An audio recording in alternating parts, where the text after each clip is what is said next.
Hey guys, what's up? I'm here with a review of a crime mystery horror film from 1976 from the director of The Legend of Boggy Creek. And tonight's movie is The Town That Dreaded Sundown.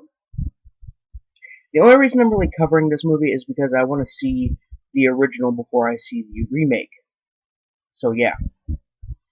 This film is based on the true story of the Phantom Killer, a masked, not a mask, but a hooded serial killer in Texarkana who killed about 8 people.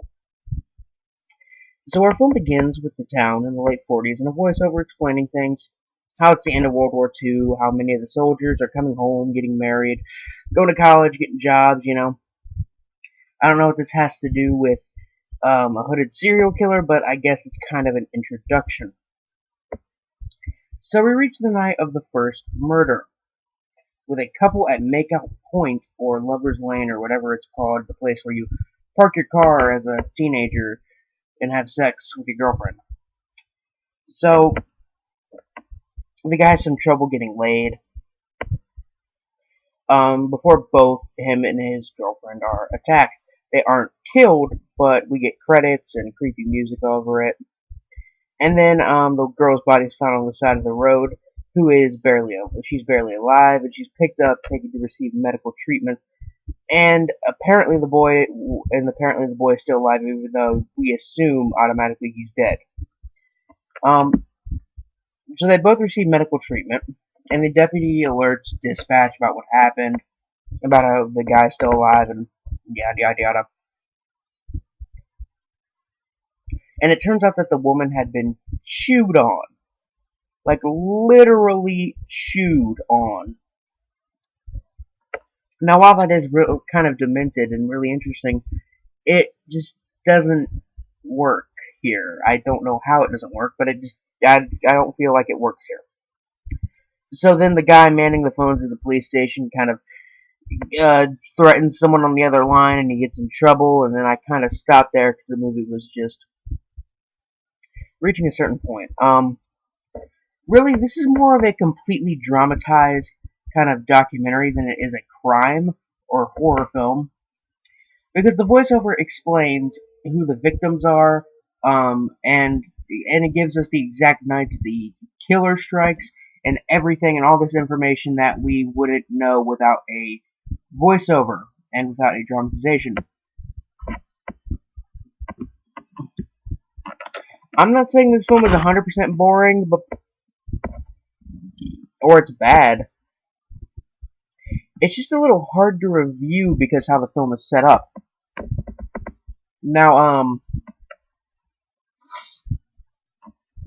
mean, it really isn't an entertaining film in a traditional sense, but it is a well-made movie. I mean, the writing, acting, they're pretty good. The lighting, music, effects, camera work are all pretty decent. It isn't. I mean, it's pretty good, I guess.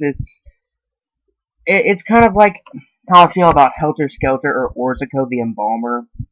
It's like it's one of those films that sure it's cool and interesting the first time you watch it, but it's not going to be something that you want to watch multiple times.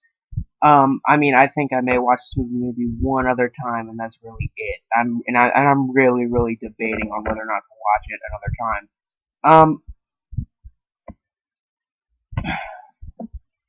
And there are a few moments in the movie where it gets a little like ridiculous.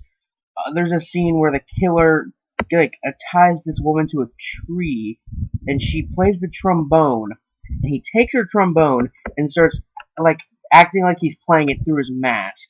And I'm like, is this supposed to terrify her or something? Because it isn't scary. It's a bit ridiculous. Um, let's see. There's a scene where the police officers have to address and drag in order to like act as decoys to lure the killer out. Which, while I say that is kind of a little bit clever, it's still a bit more comedic than anything else.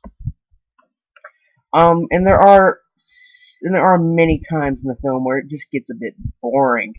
I mean, there are scenes where it'll be like, oh, that's kind of cool and informational and intriguing, and then there's scenes that get really slow and dull, and yeah. On the gore meter from 1 to 10, 1 being something like The Corpse Grinders, and 10 being something like Brain Dead, this movie's maybe a 3 or 4. It isn't super violent. It isn't that bad, actually. I mean, this movie could maybe even get a PG-13 rating by today's standards. So I'd say maybe a 2, even. It's definitely worth watching at least once, I'd say. Not more than once. Yeah, 3.5 out of 5 stars.